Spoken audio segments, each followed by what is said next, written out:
Hi everyone and welcome to blog 23 of the Tackle the Feelings Before the Behaviour Parenting Approach. And today's blog is going to be called 5 Tips for Teaching Your Children About Emotions. So I know that a lot of you do this and do it really well, and it's just a natural thing that happens. But I want to really get you mindful about what you're doing and know that when you're teaching your children about emotions, that is when you are emotionally regulating your children. You're teaching them to have a relationship with emotions and you're giving them life skills. And it's really important, and it improves the attachment or that bond between you and your child, and it helps to develop their own inner resources and self-esteem and ability to cope with life's ups and downs and challenges and real difficulties that life will invariably throw at them along the way. So tip number 1 that I want to really drill into you and might make you a bit uncomfortable actually, is that if you're ever going to teach someone anything, doesn't matter whether it's a child or an adult, number 1, know your own emotions. Know how you experience emotions. Think about your own emotional intelligence. Do you know all about the range of emotions and how they're experienced in the body, what emotions lead up to what event, and what the benefits of emotions are? Because I think that is very important, and most of us will have our own issues and our own trauma. We all do. There's no shame in it. So I really urge you to go on your own journey of self-discovery, to notice in yourself how you handle difficult events and emotions that come up for you. And if you need a little help with this, I'll put a link at the bottom of this video on YouTube about the 6 core emotions. I've written a blog and it shows you the benefit. It's just a brief description of each of the 6 core emotions, which are anger, sadness, joy or happiness, shame, disgust, and fear. So those are the 6 I've identified. Some people word them a bit differently. Some people say 5, some people say more. So get to know those. Go and have a read if you're not too sure. The link will be below. So number 2 for your tips today is preparation work. And in a lot of my videos, I drill this home because this is your best friend.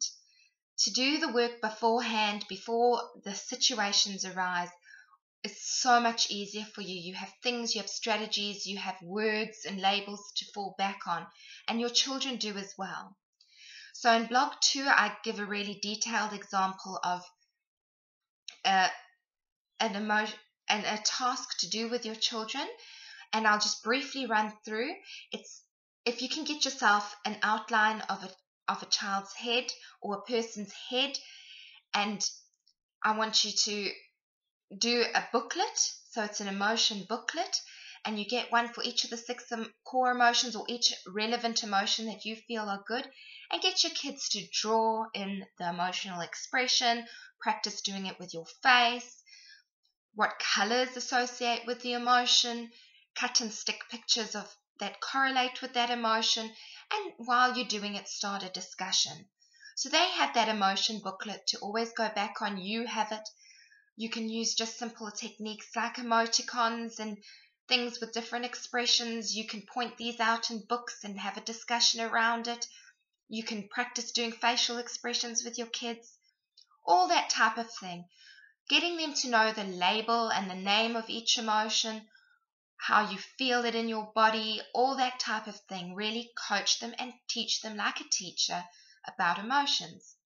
And that is your best preparation work. And giving some examples, reading stories, telling stories, giving your own examples. So number 3, which ties into that task that I gave you with the emotion booklet, is take it from a multi-sensory approach. And you'll hear me talk about this a lot because children don't have the brain development.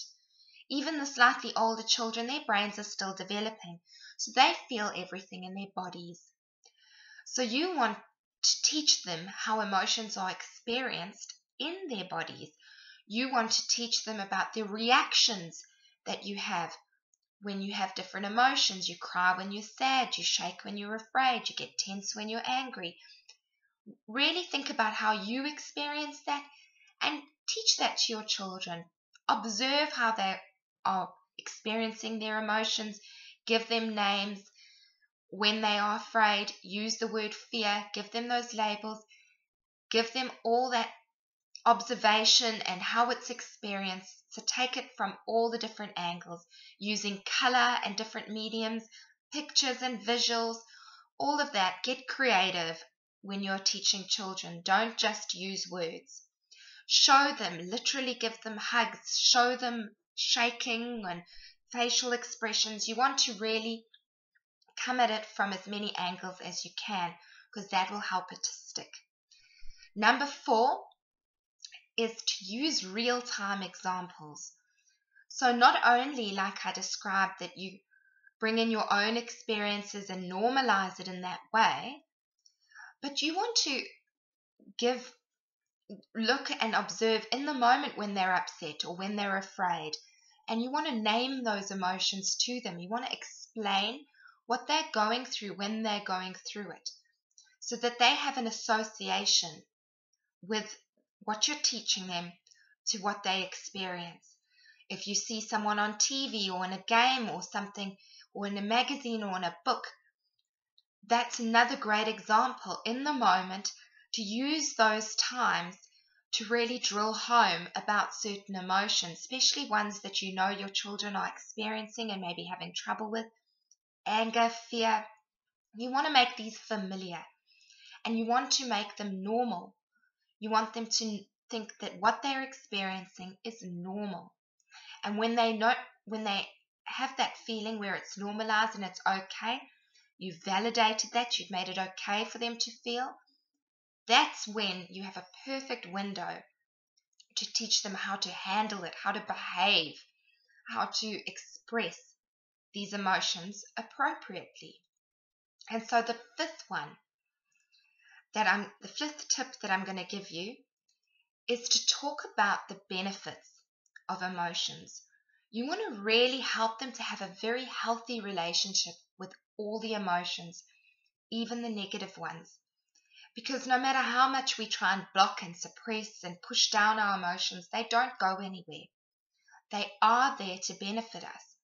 What causes suffering with emotions is our resistance to them, is our blocking them, is our holding them all in so they become explosive or like a volcano inside us, or when we just have no relationship to them and we don't understand them and we don't reflect and we just react, and we become so reactive that we just do whatever we feel because we don't have any control.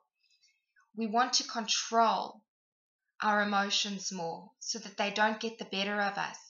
And to do that is to have a healthy relationship with emotions, and that starts in childhood. So absolutely, you can go back and reparent yourself around this.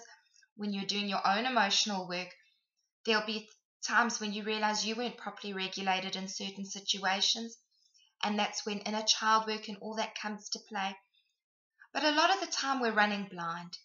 So the best gift you can give your children is to teach them about it, teach them about the benefits. And again, that blog I'm going to link at the bottom of this video talks about the benefits, why we have these difficult emotions, why they benefit us.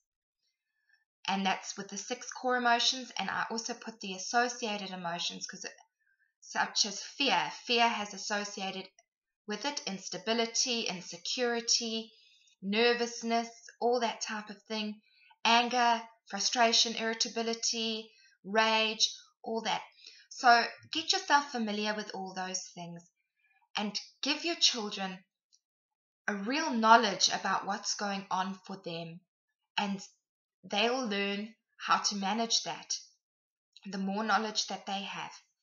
So I hope that's been helpful. Have a great week. Bye.